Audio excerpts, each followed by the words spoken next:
El conte que ara us explicaré està vinculat a l'espai d'arrel de la festa major, un espai lúdic i de reflexió al voltant de valors com la cooperació, la pau, els drets humans i la interculturalitat de Sant Cugat.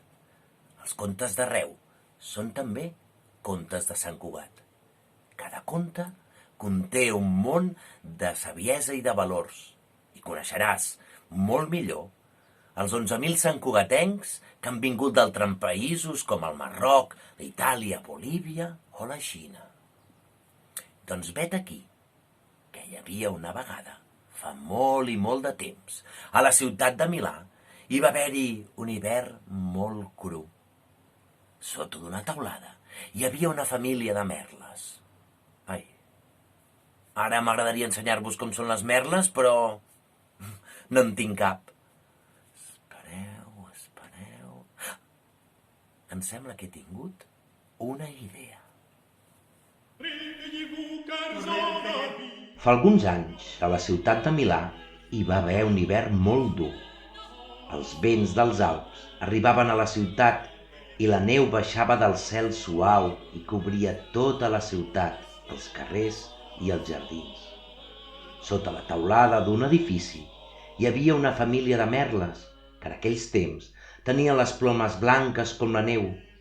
Hi havia la mare merla, el pare merlot i els 3 petits ocellets nascuts a la tardor.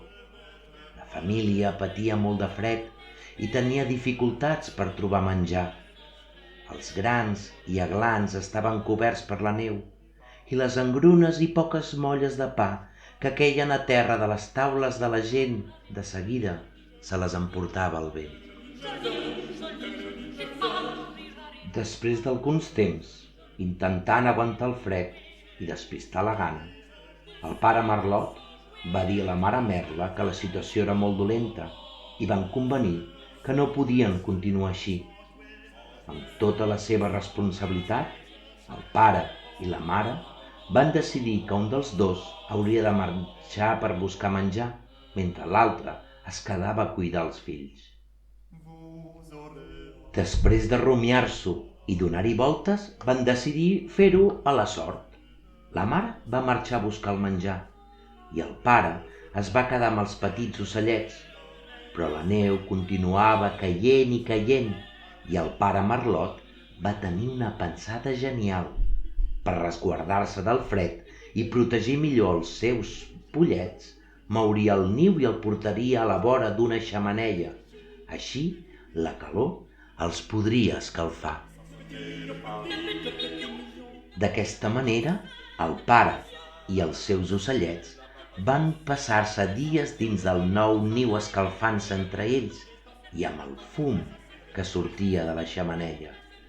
Mentrestant, durant 3 llargs dies de fred sense parar, la mare Merla va volar d'un costat a l'altre fins que, finalment, va poder trobar el menjar per a tota la seva família.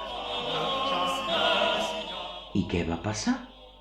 Doncs que passats aquests 3 dies, la mare va tornar i no va poder reconèixer la seva família.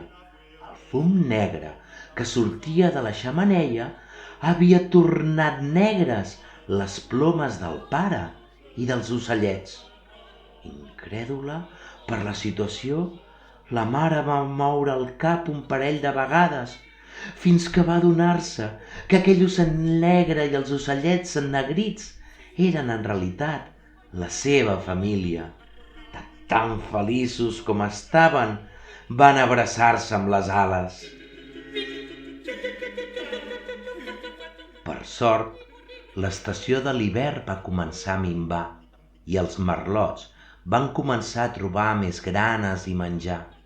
I a poc, també, a la mare Merla, el plomatge se li va tornar negre com el sutge.